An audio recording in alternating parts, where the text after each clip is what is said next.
Hi, I'm Jess Washington with the Dallas Weekly, and here you have another episode of Mama2Mama, where we interview entrepreneurial women from across the DFW that hold oh so many titles, but most importantly, the title of Mama.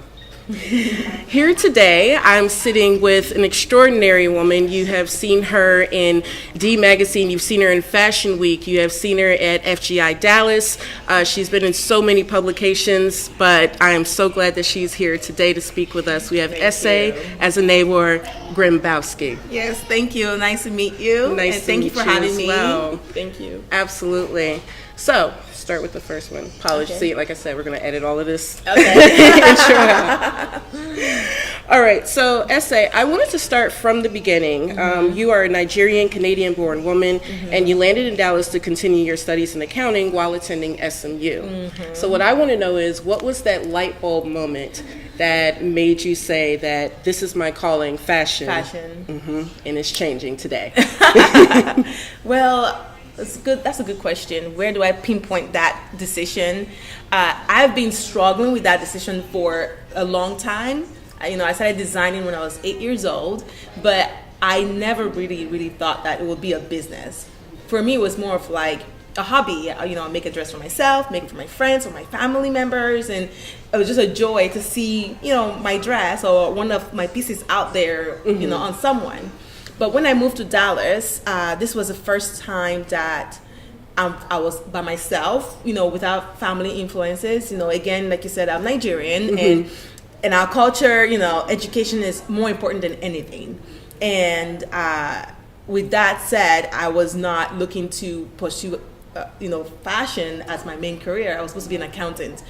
Come to school, do my master's, move back to Canada, and get a big position as some kind of chartered accountant. That was at least what my path was supposed to be, or what my parents wanted my path to be. Right. But moving here for the first time by myself, I was able to just be on my own and figure out, this is not me. I don't want to be an accountant. I don't want to sit behind a desk and, audit audit someone else's business for the rest of my life. That's not me. I'm a talkative. I like to meet people. I love to create. I've been a creative since I can remember. And I was actually a friend of mine. I was dressing up in one of my dresses, and she says, "Why don't you ever make this actual career?" And I said, "Yeah, it's easier said than done. Who's gonna buy it? I'll just make a dress, and then boom, someone's I'll just be this fashion designer, And how do I price it? And how do I, it was just so much information for me to understand, and I didn't go to school for it. It was something that I learned on my own, and I've been doing this forever. So it was, I think, in my second semester in school, in my master's, where I said, you know what? I really love this. And prior to this, I've been making dresses and just putting them on eBay. And I would sell it for whatever. It would cost me $200 to make the dress, and I would sell it for $50. It didn't matter. The pricing to me, it was just someone else outside the world is buying my dress. I don't care how much they're buying it for. It's on somebody else aside from my family members and myself. And I just love that feeling. So, and that's something about fashion or anything you want to do. If you have to really love it, almost and do it for free, And I was pretty much doing it for free and selling it for free, pretty much, just to get it out and say, well, this random person is wearing my dress. So it was one day in my second semester, I was just trying to decide, should I go back to school or should I just make this collection? And I'd save some money. And I had a friend that helped me too. She said, I'll give you this check of $5,000. Let's see if you can create a line. So this is in 2012. I decided to say, you know what, I'm going to go to classes. I missed a lot of classes, but I'm going to go to class, but I'm going to design. And I was living downtown in my apartment, a one-bedroom apartment. I remember just taking all the couches to the wall and using the living room, the floor as my, pattern Right. floor. I didn't have a table, so I would just go on the floor. So I cutting fabrics, Wow. going to the fabric store, buying fabrics, beading. At that time, I didn't even know about appliques. I just knew about beading from scratch, and I would just sit there and bead from scratch. And my friends thought I was crazy. They'll come in and visit me and say, "You really doing this from scratch?" It took a whole year. I missed a lot of classes. I probably failed a couple of courses, but I finally launched the collection it was February of 2012, and I just Googled. I didn't know anything about like how to do a fashion show, so I just Googled like Dallas fashion show producers, and someone Rhonda Chambers, who's a great friend of mine now. Yes. Her name just popped up, and I just like, that's a number. I'll call her. And I called her and said, "Hi, I'm new to Dallas, and I want to be a fashion designer, and I want you to produce my show." And she's like, "Oh, okay. All right, I'll come to your showroom and visit you." I'm like, "Well, my showroom is my apartment." And she's like, "Okay, that's fine." And she took a look at my pieces, and she's like, "Oh wow, this is incredible stuff. Like, you made this from scratch?" And I said, "Yeah." And she's like, "Who is your producer?" I'm like, "Me." I don't have anybody but just me right now. She said, "Okay, let's make this. Let's do this big. I'm gonna invite everyone in the fashion industry to come and see this, to see your pieces. Give me some pieces to wear so I can go to events and talk about you." And she did all of that. I gave her a couple of my pieces so she can wear to galas prior to the shows, just to put my name in people's mouths. And we did a fashion show at Hotel Zaza. It was packed. I didn't know anybody. Like, I didn't even know what I was doing. I just wanted people to see my dresses, and it was a great success. And then it was a fashion show, and it stopped. It was ended, and it's like, where do we go from here? Right. It was a great success. We didn't really sell. We sold a couple of pieces off the runway, but where do we go from here now? Do we make this a thing, and how do we make this a thing? Wow. Yeah. So we can sit here today for 5 days and we can talk about this. Right. But it was. I went through a lot of ups and downs, a lot of confliction. Like, am I crazy? Like, for the past, from 2012 to end of 2014, it was a big struggle because I wasn't making money from it, but I was just doing it. Right. And it got to a point where I thought I was crazy. Because I apologize. it's okay. So it got to a point where I thought I was crazy because I wasn't getting anything from it, and friends were asking me, "Well, are you gonna move back to Canada, and you've quit school?" By this time, sorry, I didn't even say that I quit school to do this. I decided I didn't want to do my master's anymore. I had an undergrad degree, and I said, well, worst case scenario, I'll move back to Canada and I'll fall back to that degree. But what do I do from here? And along the way, I was meeting friends, or not friends, so-called friends, so people that I thought were my friends, trying to influence me and tell me that Dallas is not a place for my type of design. Right. Dallas is very clean line and simple and boring, and like, really, that's not what I know Dallas to be. Where are you finding this? I mean, there are the boring people in Dallas, but there are boring people everywhere. Exactly. But I'm here to bring out the ones that are, or even change the ones that are boring to my style. And it took me that long, from 2012 to the end of 2014, probably entering into 2015, to really understand who my client was, who I am as a designer. Everyone is not for you. Right. You don't have to sell to everybody. Be very okay with saying no. Right? Because that was another thing that I was very true. Right. Be very okay with saying no, and it's okay to turn money away, because if you don't kind of accept everyone's money. Right. Because not everyone's money is for you. Yeah. And I just had to really learn that, and because I went through the struggles of designing for the Dallas woman that they say Dallas woman was, and I didn't even like the stuff that I was putting out there. Gotcha. And then I said, no, back to the drawing board. I'm going back to who S.A. Azenabor is, and not who you think I'm supposed to be. Right. And and here we are today. Yeah, and it seems like, the light bulb moment is just a manifestation of you believing in yourself. Yes, believing in yourself. You literally have to be able to do your job for free to really appreciate it and want to keep on doing it, because it's going to get to a point where people will think you're insane, because you're going to dumping money into this. I started doing other things, like doing hair. I was like, okay, I know how to do hair. Let me braid some people's hair so I can make some money and I can invest it into this fashion line. I have old clients that will call me and say, I say, remember you used to do my hair in 2011 and 2010? I don't believe this is who you are now. I'm like, I remember you used to make your dresses in this little room, and I'm like, yeah, and because they'll think, yeah, you're crazy, like, you know. But you got to be grounded. Have to believe in yourself, and you have to know where you're going. And I remember myself in my apartment in 2011, even before I even launched the line, and my dream was to one day have a showroom and have an atelier and have my dresses shown to the world. And it looked so far away and impossible. And then I went back to my Nigerian roots, where your parents used to tell you, like, if this person can do it, you can do it. They're a human being just like you are. They don't have 5 heads. They have just one head. That's the thing. Like we always say that, like, Chanel only had 1 head and 2 arms. She didn't have 10 arms and she didn't have 2 heads. So if she can do it, you're a human being too. As long as you dedicate yourself and really, really love it, and this is what you really want to do, you can do it too. And I feel like it's really showing in a lot of, especially in Black people, like just minorities in general, women, we're finally seeing that we have the power to do anything we want, as long as we really, really love it and we really are really dedicated to it. Yeah.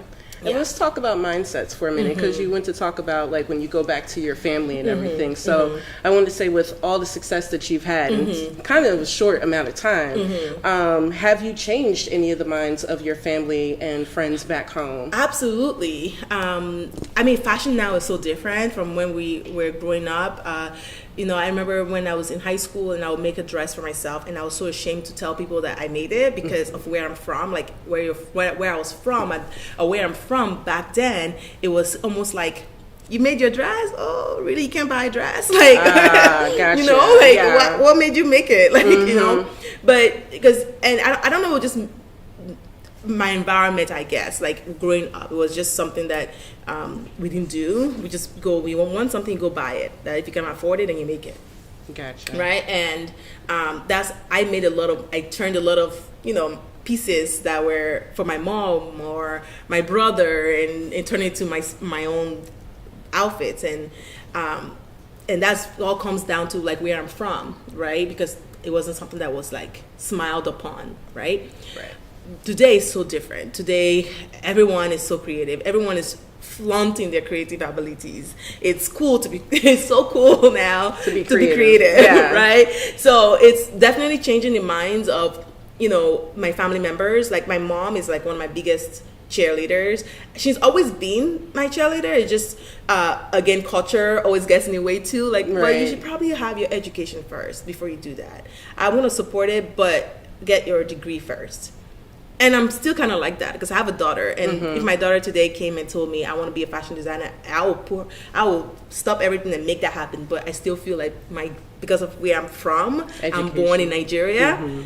She still has to get that degree, and then, I don't know why, it's just in our head, and we can't get rid of it. And it's okay, but as long as you support, you know, that dream that they want.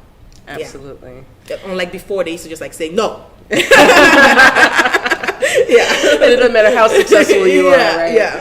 Absolutely. So I kind of want to talk to you, take a couple years back to your 2016 groundbreaking show at State Hall. Okay. And I want to say this correctly. It was the Object d'Art show. And you had 40 DFW female influencers there. And it was, the whole message was about female empowerment. Yeah, empowerment. And I feel that from you when I speak with you. Oh, thank you. So I wanted to ask, what are you doing now, or what goals do you have to extend that voice of female empowerment within this industry? Yeah, well, my goal in general has always been to empower women. I come from a long line of very strong women. I feel like, so I definitely want women to feel like they can be anything. You don't have, no matter what your color is, what you look like, what you sound like, your accent, you're not from here, whatever. Like, you can do anything you want, as long as you really do believe in yourself.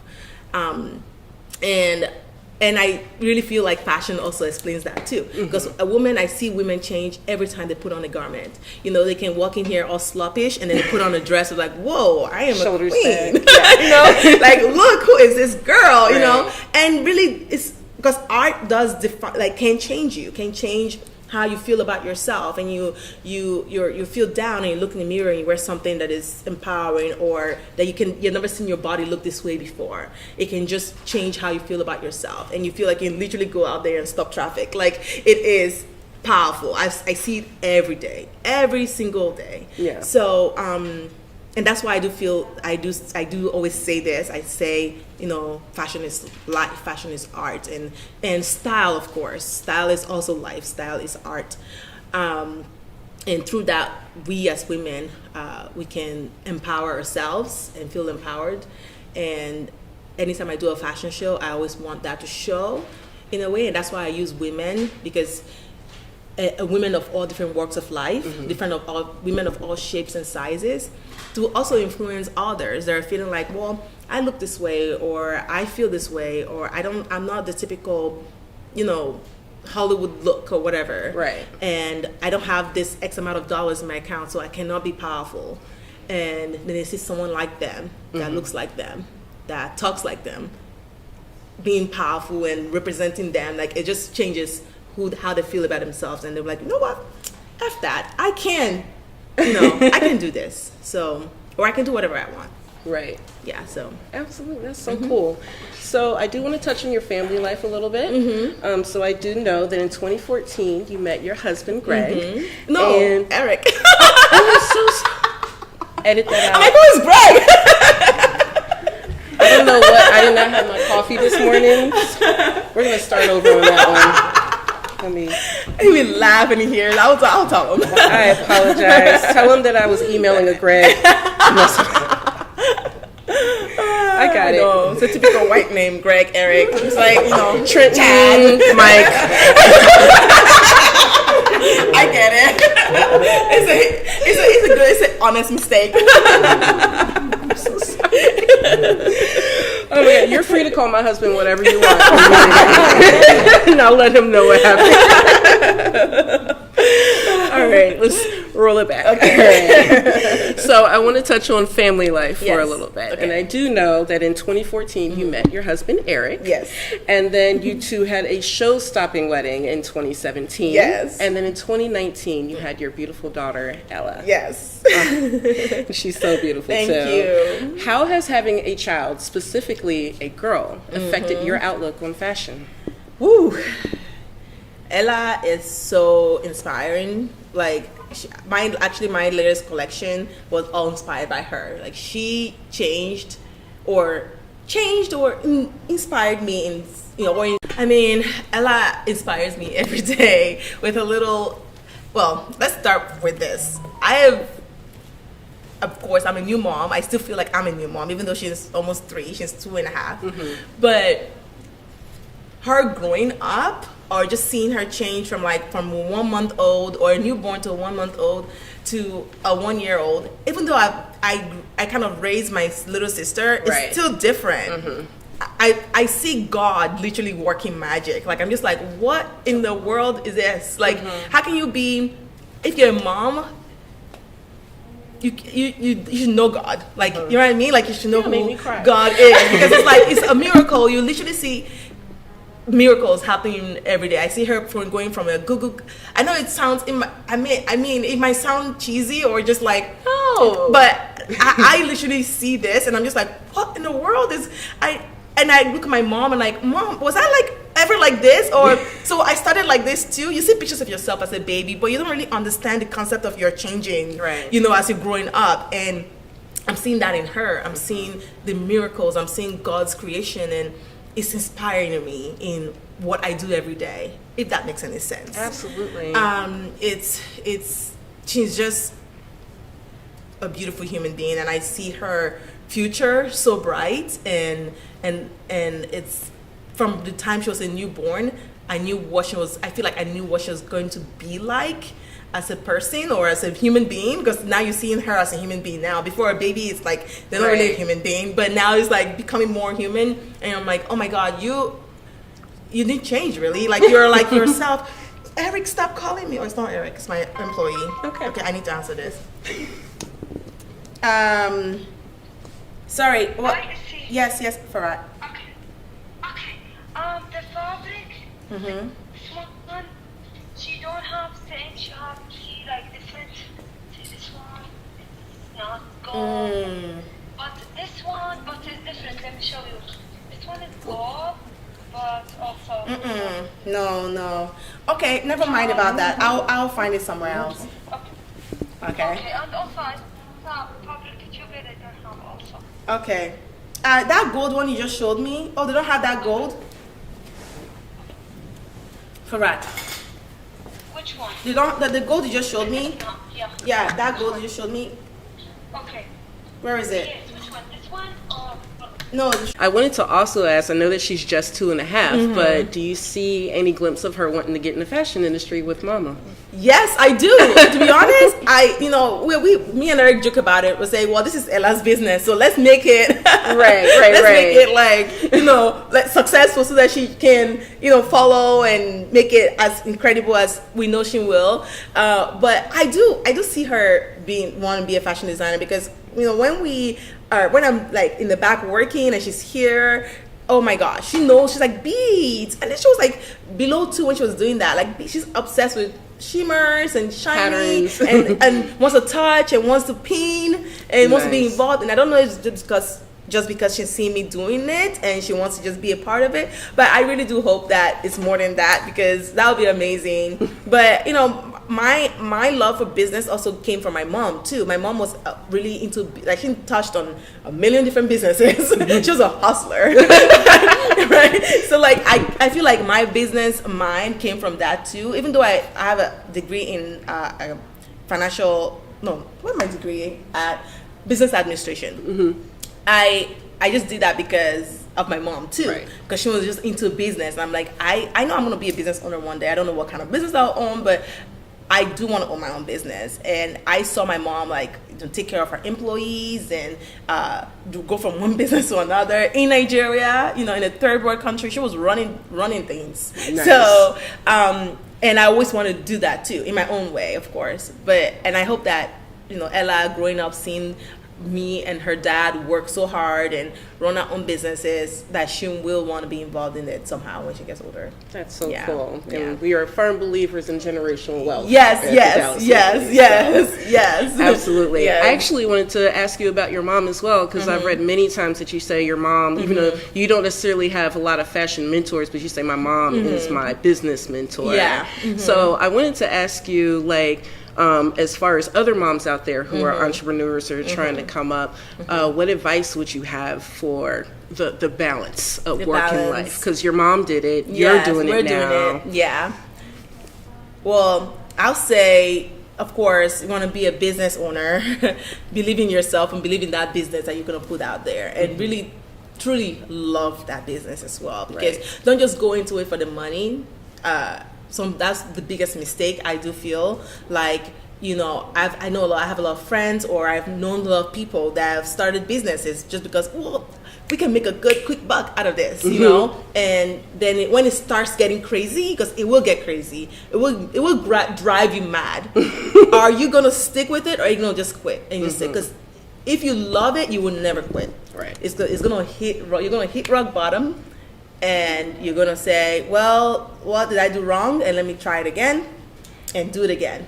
Or let me even repeat it again. Let me repeat. Like, that's why it's called madness, because you keep doing it over again. I want to repeat exactly what I did that I failed in and see if it will change this time. Right. Right? Because you love it so much.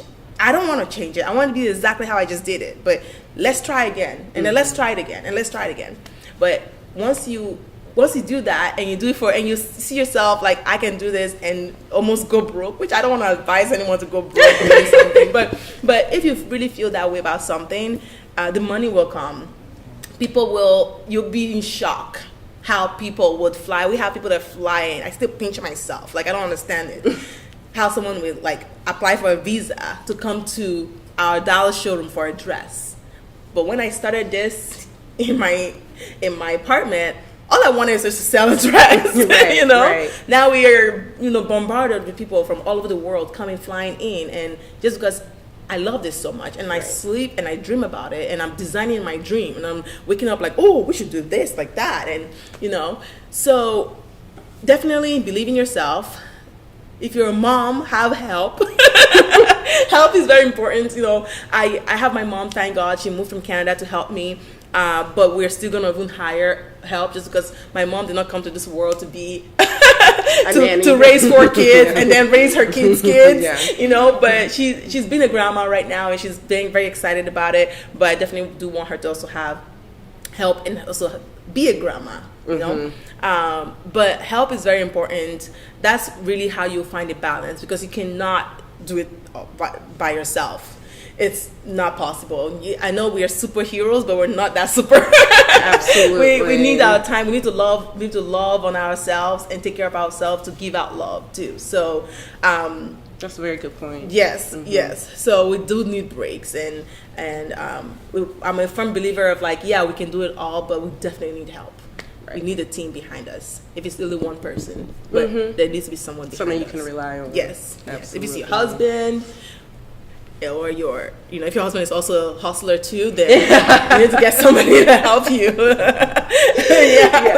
I definitely have a team, if you will, that I call on if I need a date night or something like that. So just even if it's just a couple hours, I think it's deserving. Need that. It's deserving. It's deserving. But we can do it. We're not like our parents, or even our parents' like back in the day, when we can have their job was just to bear children and take care of us, and just cut on their dreams and say, well, my dream has ended.